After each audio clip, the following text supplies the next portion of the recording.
Good morning. It's time to design the education of the future. Technology has created a shift in education and in the way schools conduct the business of learning. Is it enough to equip classrooms with technology, or does this shift in education also require a creative rethinking of the educational process? When many educators talk about technology, they refer to communicating with parents through email, providing parents with a hub for information about school and classroom activities, or a repository for websites to help students with homework and skill building. If collaboration is one of the end goals of the 21st century skill development through the use of technology, these types of communication with parents and students simply give us a faster mode of communication. We are not using them as a tool for collaboration.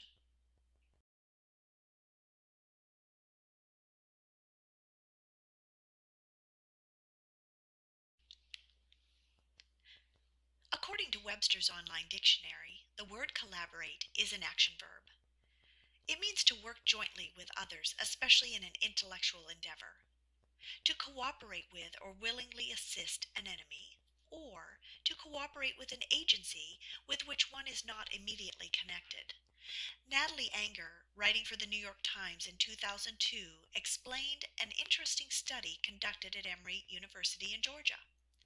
Studying neural activity in young women who were playing a classic laboratory game called Prisoner's Dilemma, in which participants can select from a number of greedy or cooperative strategies as they pursue financial gain. Researchers found that when the women chose mutualism over meism, the mental circuitry normally associated with reward seeking behavior swelled to life. And the longer the women engaged in a cooperative strategy, the more strongly flowed the blood to the pathways of pleasure.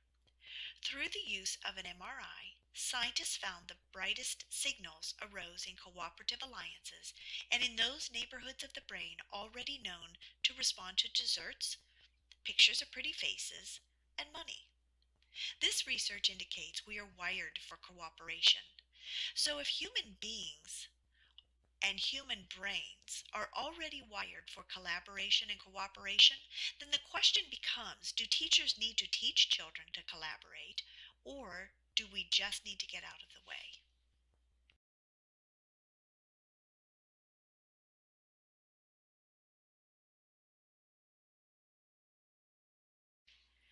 The National Board of Teaching Standards Proposition 5 states that teachers are members of learning communities. This proposition asks us to imagine the redesigning of the culture of our schools to become collaborative in nature in order to 1. Improve student learning, 2. Partner with community groups and businesses in ways that benefit the learning process. Number 3. Bring professionals together around the topics of instructional policy, curriculum development, and staff development. Number 4. Evaluate school progress and the allocation of resources in order to meet state and local educational objectives. And 5. To know how to work collaboratively with parents to engage them productively in the work of the school. The NBTS Prop 5 recommends ways to help schools become collaborative in nature. That phrase almost admits that teachers, students, parents, and community leaders seek collaboration, but the environment itself may discourage this type of interaction.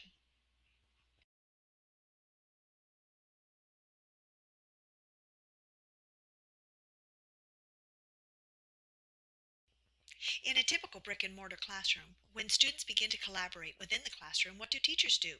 We move their seats. When students collaborate on homework, we call it cheating. When a businessman expresses a desire to hire locally, but the skill levels of future employees are not up to par, are they welcomed into the school to join the discussion about curriculum? Are they welcome to collaborate? When teachers are called to collaborate, does one member's agenda or time constraint prohibit true collaboration? Is collaboration actually a new skill needing taught? Is this a revelation to the world of education? This distinction between skills that are novel and skills that must be taught more intentionally and effectively ought to lead policymakers to different educational reforms than those they are now considering. Andrew Rotherham and Daniel Willingham's perspective, expressed in their article in the American Educator, 21st Century Skills, Not New, but a Worthy Challenge, is an interesting study because it separates the issue of emerging technologies from content and curriculum. They said if these skills were indeed new, then perhaps we would need a radical overhaul of how we think about content and curriculum. But if the issue is instead that schools must be more deliberate about teaching critical thinking, collaboration, and problem solving to all students, then the remedies are more obvious, although still intensely challenging.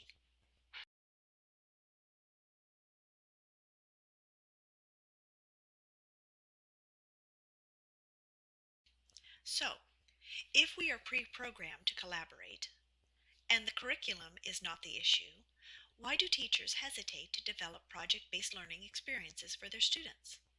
Rotherham and Willingham's observation: who will build and maintain and edit the websites, wikis, and so forth? Perhaps we need to include one more step then in the process. It isn't just about teaching teachers to use the technology for the purpose of collaboration, but it's also about how to manage it. But there is a third step in the process. Once teachers know how to use and manage the technology, are they in a positive frame of mind to adopt the changes and develop a new way of communicating? Rotherham and Willingham state the possibility that these challenges raise thorny questions about whether the design of today's school is compatible with the goals of the 21st century movement. Many parents have taken the opportunity to choose homeschooling or cyberschooling for their children's education. In many cases, these parents are utilizing the same curriculum provided to students within schools. What makes a difference?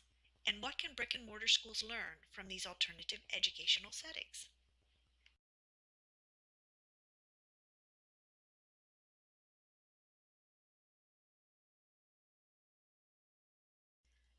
Underlying any school-wide collaborative effort is a basic understanding, appreciation, and compassion of how children and families function. What are our families telling us?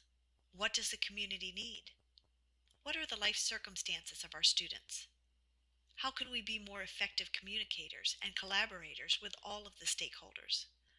All of this must be done in an environment of trust with the intent of building a relationship with each student and family. If these are core principles on which your students, parents, coworkers, and community can depend, then the foundation is set. Technology is a tool. Teachers bring expertise to the learning environment. Parents need and want to be an integral part of the process, and the community will thrive when they also have a seat at the table. PA Cyber is on the cutting edge of educational reform. What can we glean from their experiences that will help us mold the schools of the future? Mrs. Carrie Simmel has worked with PA Cyber for 11 years. Let's ask her a few questions.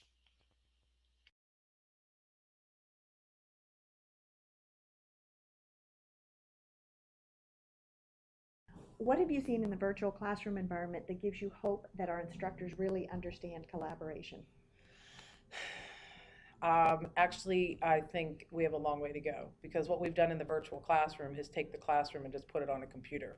We really haven't incorporated much technology as, like everyone gets all excited about emoticons and everything, but it's the same thing in the classroom. You see the smiley face, you see a frowny face, you see a confused child. We've only adapted technology to a classroom where we need to adapt us to technology. I mean, I think maybe there are some advancements.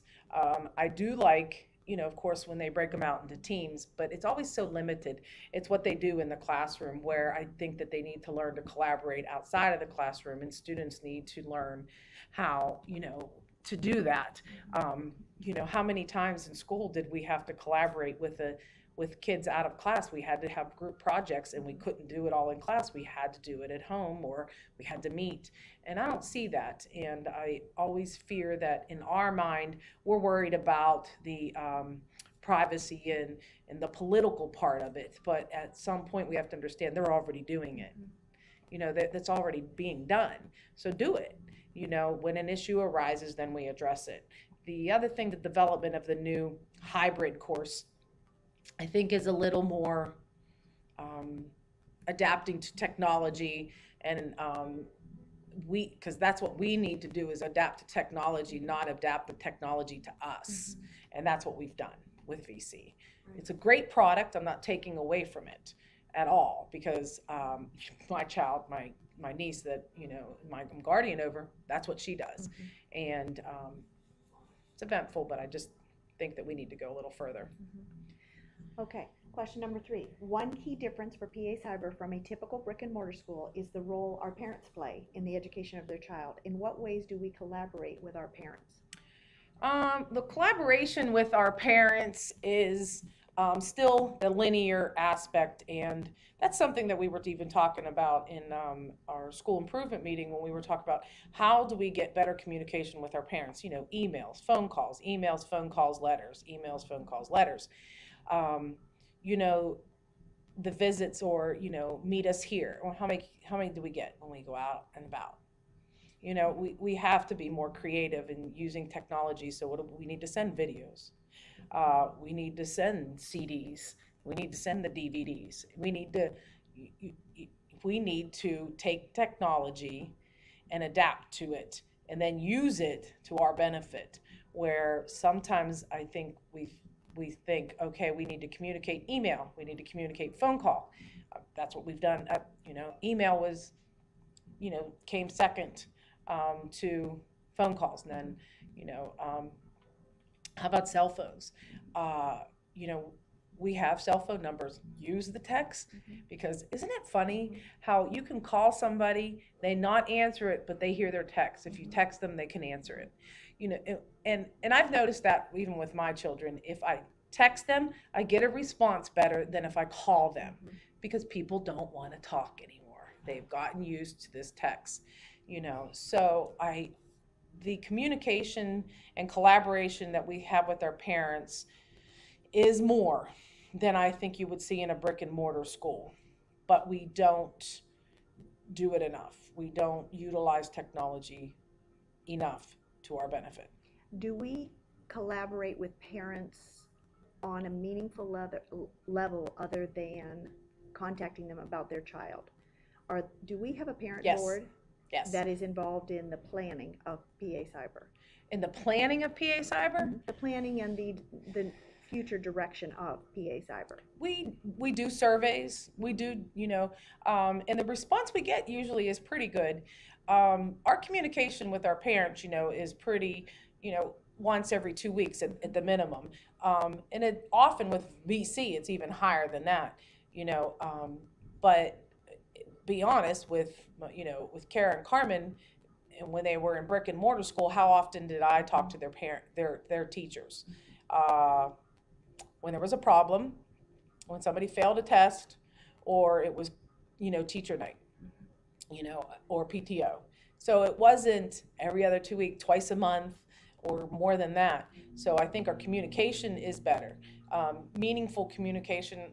I think we get a lot of feedback, and we take parents when they have, whether it be good or negative, we take it and it goes to somebody that's, in administration, and it's taken into account. It's listened to. And I think that makes a big difference, where sometimes in a brick and mortar school, this is the way it is. It's not, that's the way it is. Where PA Cyber does the one thing that I've in everything firmly believe is the people, the workhorses, the teachers, the instructional supervisors, the us cares about the kid. And that's what makes us different.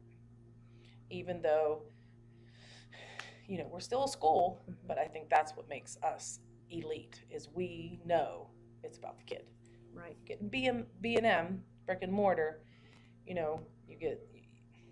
start dealing with unions, and you start dealing with the politics, and it gets a little yucky. Do you find that would be, in your past experience, would be a stopping place for collaboration in a school, when you have to deal with all of the things that PA Cyber does not, as far as unions? And sometimes I do. I do. And I did teach in public, and I did teach in parochial. So and out of the two experiences, if I would have to say which one was better, it was the parochial, because we had more meaningful communication with the parents. And in brick and mortar school, this is it. This is the way it is. And you really didn't get to venture out, and experience or give more experiences to the students. Right. It was written, that's the curriculum, that's what you follow. Okay. Good. Let's return to that first question again.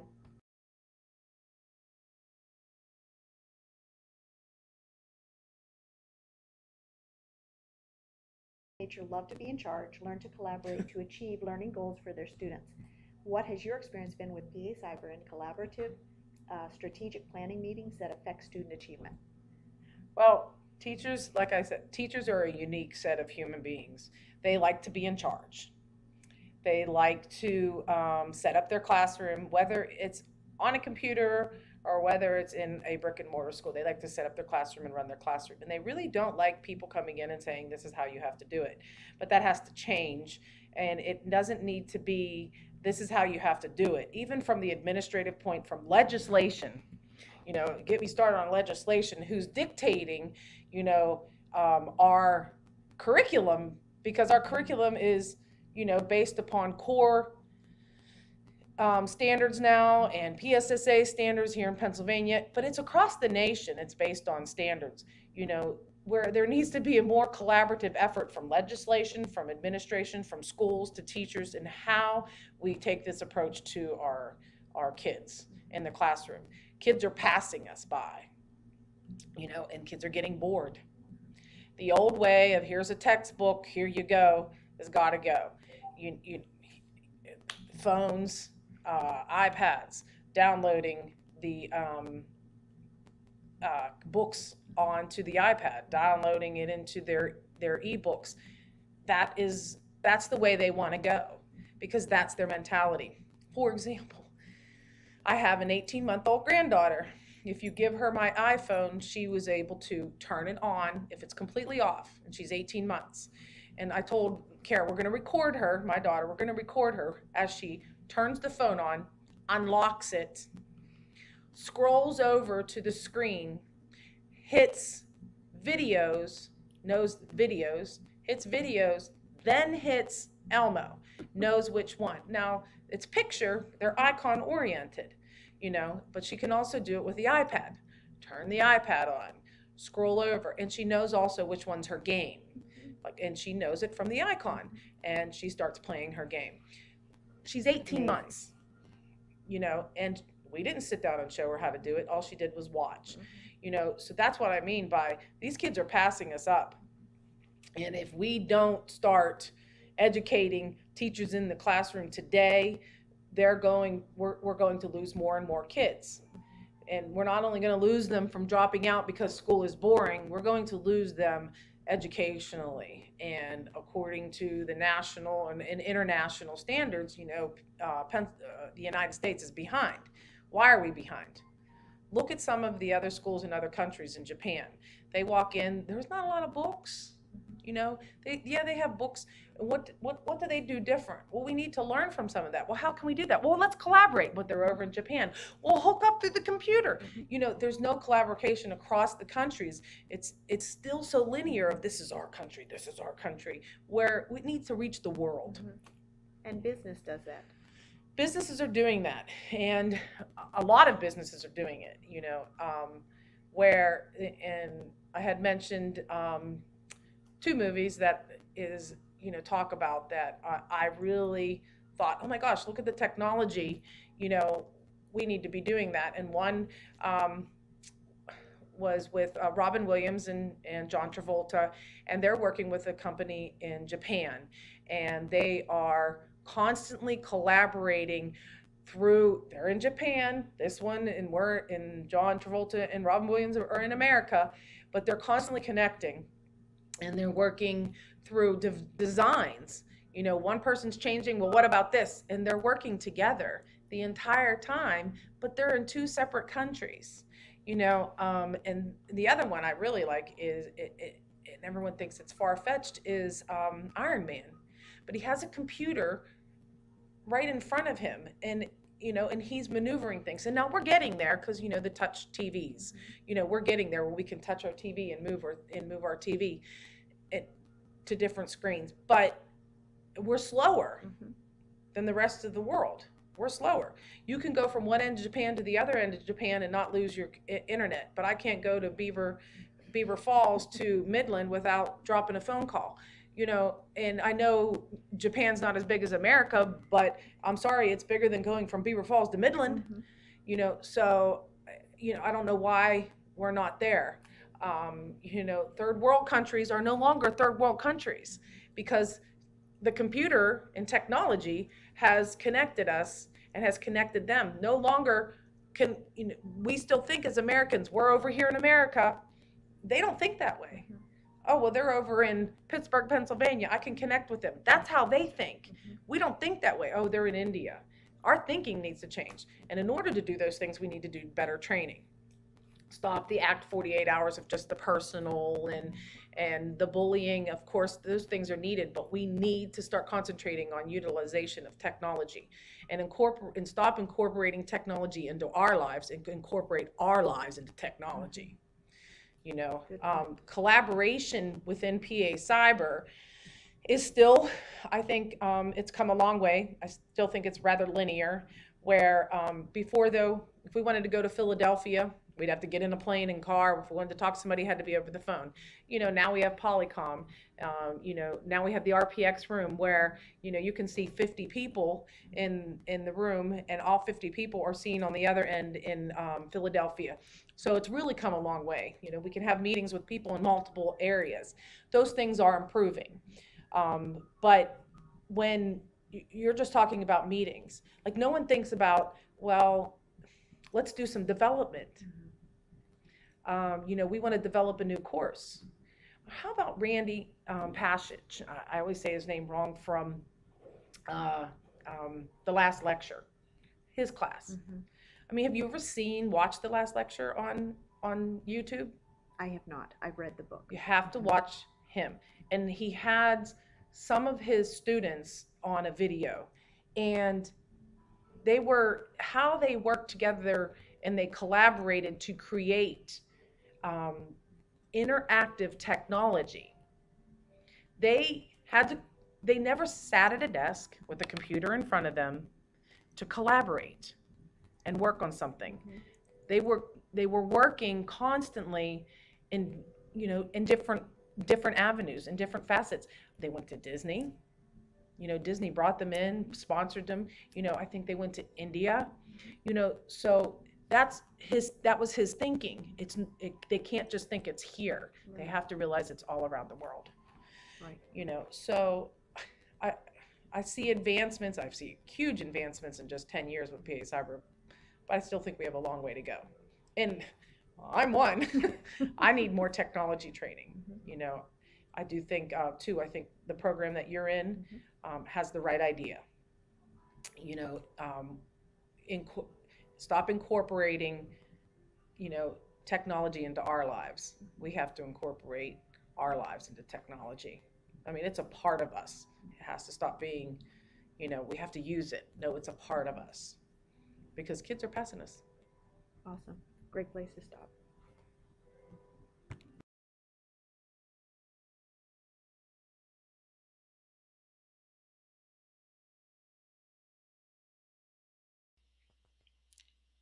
The Partnership for 21st Century Skills lists 3 skills needed to teach students to be successful collaborators.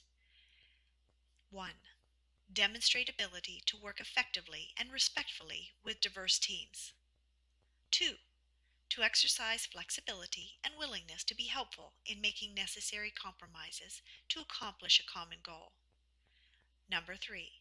To assume shared responsibility for collaborative work and value the individual contributions made by each team member. This list of skills reminds me of a kindergarten report card. 1. Works well with others. 2. Respects others in the classroom. 3. Demonstrates flexibility. 4. Shows a willingness to be helpful. 5. Takes personal responsibility for work. In the article entitled 21st Century Skills, Rotherham and Willingham address the newness of these 21st century skills. Critical thinking and problem solving, for example, have been components of human progress through history, from the development of early tools to agricultural advancements, to the invention of vaccines, to land and sea exploration. Such skills as information literacy and global awareness are not new, at least not among the elite in different societies. The need for mastery of different kinds of knowledge, ranging from facts to complex analysis, not new either. In the Republic, Plato wrote about four distinct levels of intellect. Perhaps at that time these were considered 3rd century BCE skills.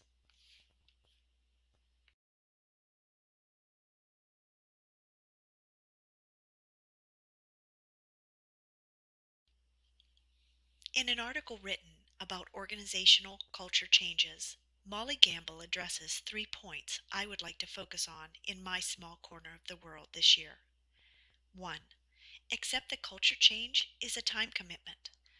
Take time to cultivate and train staff to understand all of the nuances involved in creating a collaborative way of life in the school. Number 2, define the culture within the school. What are our core principles of education? When staff understand the core principles of our department, they have the opportunity to be part of the collaborative solution. And number 3, make the change an inclusive effort within the organization. Every member of our team has a role to play in creating a collaborative process. As leaders, we need to remember that we have one mouth and two ears for a reason. It may be easier to demand that everyone become collaborative, but I suspect the outcome would be less than effective. Thank you for joining me today.